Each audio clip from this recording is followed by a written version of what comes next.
As entrepreneurs, one of the criticisms that we level at ourselves most frequently is around being perfectionist or procrastinating. And that's because, well, we have a belief that we shouldn't do either of those things, but also we believe that we should be bringing something forward more quickly than we are. There is another aspect to this, though, and that is to do with protecting. So when a new idea or a new piece of energy comes to us, it takes time to integrate it. It takes time to come into a knowing. It takes time to come into an understanding of it. And while that's happening, the idea, the energy is forming. It's actually very vulnerable. If you take it out into the world, it's actually at risk of being distorted by the other energies that it's going to meet. So it won't actually be allowed to form fully. And we know this instinctively. And so we do try and hold on to that energy and protect it and hold it back. Now, obviously, that's different to perfectionism and it's different to procrastination. So how do you know what the difference is and how will you work with that? The first thing is that if you are, there's an inner voice that's going to be going on around this idea.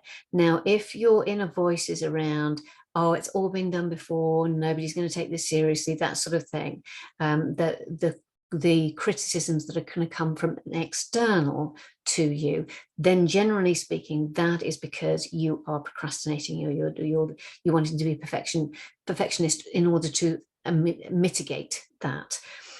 If the inner narrative that you've got going on is more about is more criticism of yourself, then that's probably got more to do with the fact that it hasn't fully formed yet.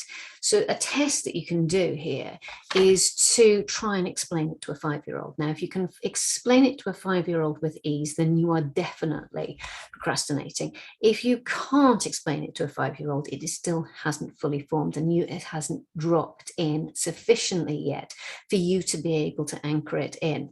So that understanding and that articulation, it takes time. It doesn't come straight away. It has to sort of ferment a little bit and it has to come through to you as the energy forms and it makes its connections.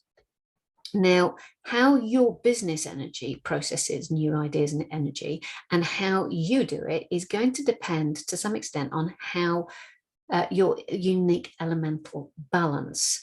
Now, if you are, and this is important because there's an alchemy perhaps between your business and you, but it's important to understand what processes you need to go through in order to take an idea and some new energy out into the world. It is never going to be fully formed unless you have allowed these full processes to be explored. Now, if you are led by air or your business is led by air, then it's going to be seeking to anchor this new energy into all the connections with the existing information that you have. It's putting it into a place so that it's understandable in relation to other things. That is really important if either you or your business is led by air. So it's important for that process to be allowed to happen. Fire is going to anchor it into passion. So it's got to be connected to core and purpose. Water is going to anchor it into identity. And earth is going to anchor it into the resources that are available. Now, all of these processes need to happen in order to nurture that new energy, that new idea into fullness. It takes time. It's not something that we can rush. So when we are leveling this criticism of being perfectionist or procrastinating at ourselves, often we are in the process of protecting something that is coming into form in a way that we can deeply connect to, understand, and have that knowing. So if we don't enable this process, then we can't allow the energy to move and we can't allow the energy to come into its fullness. And then it doesn't get to come into the world in the way that it needs to come into the world. So that having that ability to distinguish between where you are procrastinating and where you are protecting is really key and an important part of the creative process in business.